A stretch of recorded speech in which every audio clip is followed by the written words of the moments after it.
আজ সকালবেলা ঘুম থেকে না উঠতে একটা কাস্টমার চলে এসে মুরগি নেওয়ার জন্য। তো ফার্মে ঢুকে দুটো 1 কেজি সাইজের মুরগি ধরে কাস্টমারকে সেল করে দিলাম। এরপর যে ডিম পাড়া মুরগিগুলো আছে ওদের খাবার দিয়ে ডিমগুলোকে কালেক্ট করে নিয়েছিলাম। যেহেতু আজকে হাটবার, তো ফটাফট ডিমগুলোকে আগে প্যাকেটে ভরে নিলাম। এখন এগুলোকে নিয়ে যেতে হবে হাটে সেল করার জন্য। ভোটের রেজাল্টের পর আজকে বাজারে একটু গরম আছে, চারিদিকে মারামারি চলছে, তো ওই জন্য মার্কেটে আজকে কেউ বসেনি। তো আর কি পাইকারের বাড়িতে গিয়ে ডিম দিয়ে আসলাম। এরপর চলে গেলাম পিক ফার্মে। পিক ফার্মে গিয়ে দেখি পিকটা আবারও আজকে রুম নোংরা করে রেখেছে।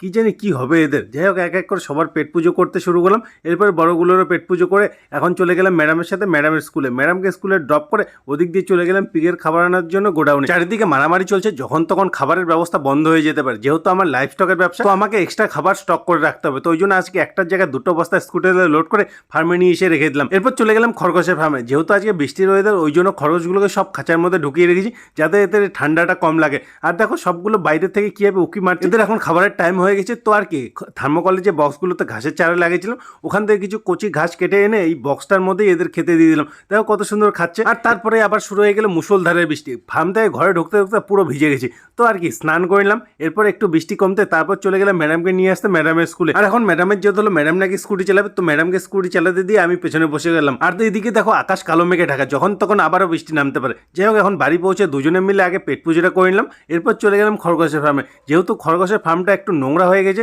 তো এটাকে আবার ক্লিন করতে হবে। তো আর কি সবার আগে তো এদের ঘরের যে বস্তাটা আছে ওটাকে ক্লিন করে নিলাম। এরপর এদের ঘরটাকে ঝাড়ু দিয়ে পরিষ্কার করতে শুরু করলাম। আর মাত্র কালকেই বাচ্চাটা এনেছি, দেখো আমার সাথে খেলার জন্য উৎসুক হয়ে গেছে, আমার সাথে একটু ভালোই ফ্রেন্ডলি হয়ে গেছে। যাই হোক, এদের রুমটাকে ক্লিন করে তারপর এদের ঘাস খেতে দিয়ে দিলাম। দেখো সবগুলো কত সুন্দর করে ঘাস খাচ্ছে। তো ভিডিও তোমাদের কেমন লাগলো কমেন্ট করে জানাও। আর চ্যানেল নতুন আসলে প্লিজ সাবস্ক্রাইব করে যাবে।